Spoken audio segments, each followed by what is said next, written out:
I shouldn't be here. I should be at home making sense of the images I already have.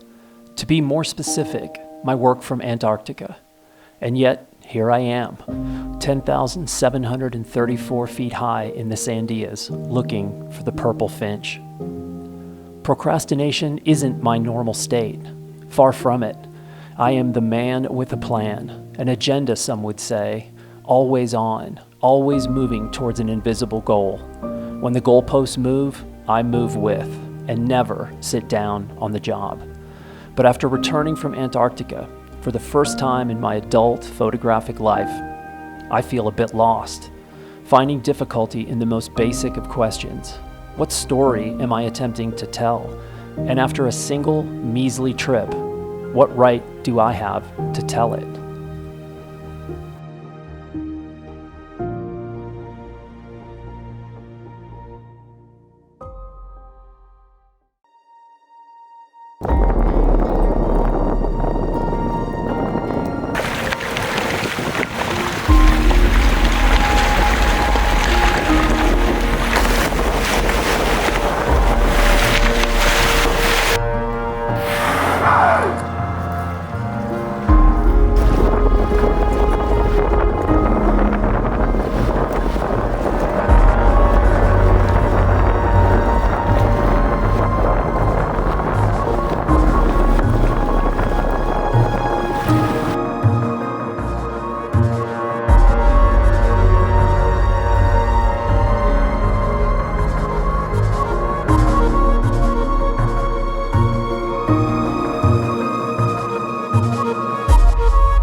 My very first thought upon hearing the trip was a go was, what will the book look like?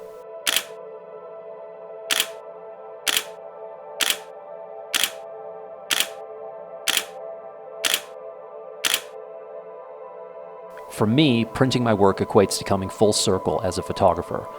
Printing forces me to do things like cull my color images from 2,676 to 30. And printing means culling my black and white images from 1,200 to 15. I've been doing this since the late 1980s, but that doesn't mean it's always an easy process. In the words of Lester Bangs, quote, "You have to make your reputation on being honest and unmerciful," unquote. Yes, that's it. When it comes to the edit, I must be unmerciful. But wait a minute, back up. I'm no filmmaker. I'm a still photographer. Always have been, and most likely always will be. I might have had other duties on this trip, but in my mind, I was there to make stills. Stills are quiet. Stills allow me to be alone with my thoughts, and stills allow me to concentrate on the essentials: light, timing, and composition. To complicate my life, I went with a plan. Short lens black and white, long lens color, and I stuck with this plan from start to finish. The tricky part now is making sense of it all, and making sense of it on the pages of a book.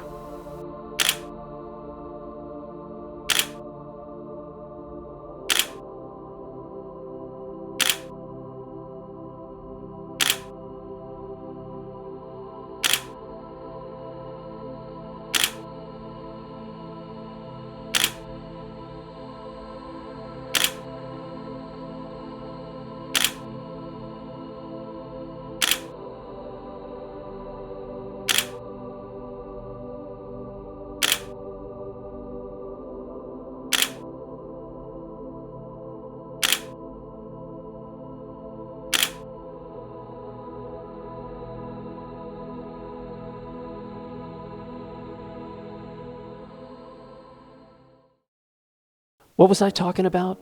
Oh yeah, the book. Well, this just in. Breaking news. Dateline Santa Fe. During my November trip to Paris Photo, I encountered a famous, successful photographer with over 20 traditionally published books to her name, and she pitched me on an idea. Dan, why don't we do a book together?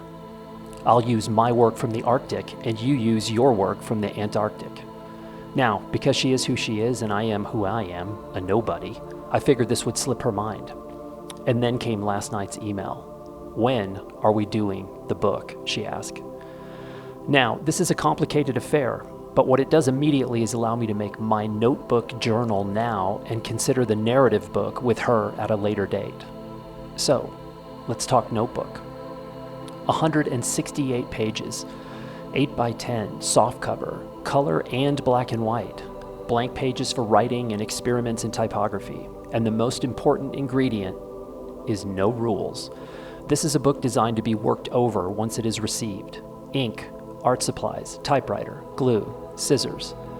This is a book I will most likely live with for over a year as I take each spread as an individual art or journaling opportunity. And finally, I need to express my gratitude. This trip was unlike any other, and I know how fortunate I am to have been able to undertake this little voyage. There are many people I need to thank. Andrew, the entire marketing team and staff at Blurb, the crew of the ship, the expedition leader, the captain, and everyone else. And I also need to thank my wife for pointing out I would never, ever be able to film this handheld.